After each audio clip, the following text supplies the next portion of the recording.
I do feel like it's unrealistic expectation, right? And so yeah, let's talk about that fine line between selfishness and sort of losing yourself self in a sense of guilt.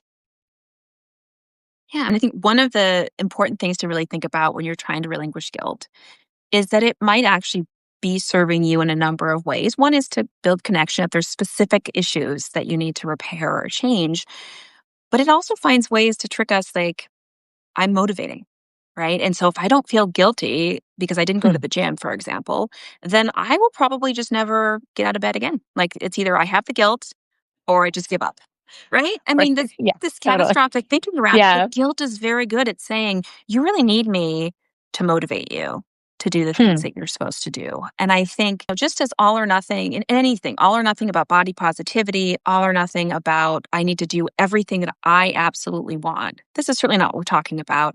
But let's be honest, women are pretty far down on the other end of that spectrum of like taking Hmm. time for themselves. I've had so many women say, my partner or whatever gave me I had a few hours because the kids were off doing something with them, and I didn't even know what to do with myself. Like I Hmm. didn't know what was fun for me. I didn't know what was pleasurable for me. And so I think this again, this is an anxious thought that I will become this selfish monster if I start saying, what are the things that actually feed me? What are the things that, are there expectations I'd like to shift because they're making me miserable? What are the things I'm actually doing well I want to pay attention to?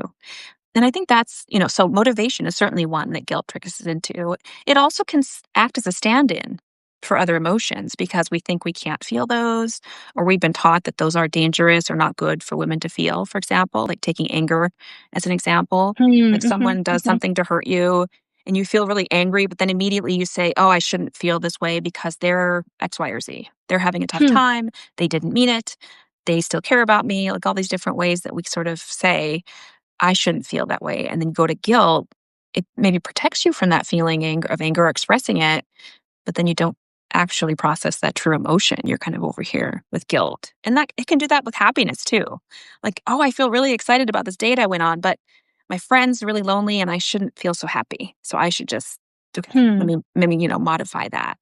And so those are different things where the reason that I think self-compassion, Kristen Neff's work and others is so important is because it's not just self-esteem boosting. Like, let me just think about everything good I've done. It's really let me be curious about how I've actually behaved, who I am, what my feelings are, and really treating ourselves with kindness and seeing ourselves as part of this bigger system and sort of mindfulness in what am I experiencing in this moment. But it's not just covering up all the things that are not going that well or things that I've messed up or ways that maybe I've not been the best friend or the best what have you. It's really looking at it clearly and saying, how might I want to make changes here? And because you're not trying to hide all the negative stuff, it doesn't feel like it's there sneaking out and jumping out at you. But also it feels safe because you're exploring openly and honestly, and your brain isn't going to try to protect you from that. It's maybe going to allow you to learn more about itself. Like what would I actually like to change? I'm still a good person, but how might I like to approach these differences or these changes I'm seeking? Yeah, that's such a good way of putting it. And what's coming to mind in a lot of my writing about sort of diet culture in healthcare and just in general is that a question I often get is like, isn't it dangerous to sort of accept your body, right? Like, doesn't that mean that you're giving up? Doesn't that mean that you're just descending into like a bag of Doritos? Is kind of like the implication, right? That like Yeah. you need that sense of guilt and shame, the guilt shame spectrum, maybe, to sort of keep yourself in check. And I mean, I really reject that. I certainly reject it in my own life that I found periods of guilt and shame way less healthy on so many levels, psychologically healthy, but also physically unhealthy too. And I think, yeah, I mean, it sounds like there's so many ways that that applies in so many domains in our lives where we sort of feel like we need this sort of weight on our shoulders of guilt to like keep us in check, as you put it, Right. right? Right. Or Yeah, even to prove that we care enough. Like if I yeah. don't feel guilty when my loved one is struggling, I just don't care. It's like, no, we actually care very, very much.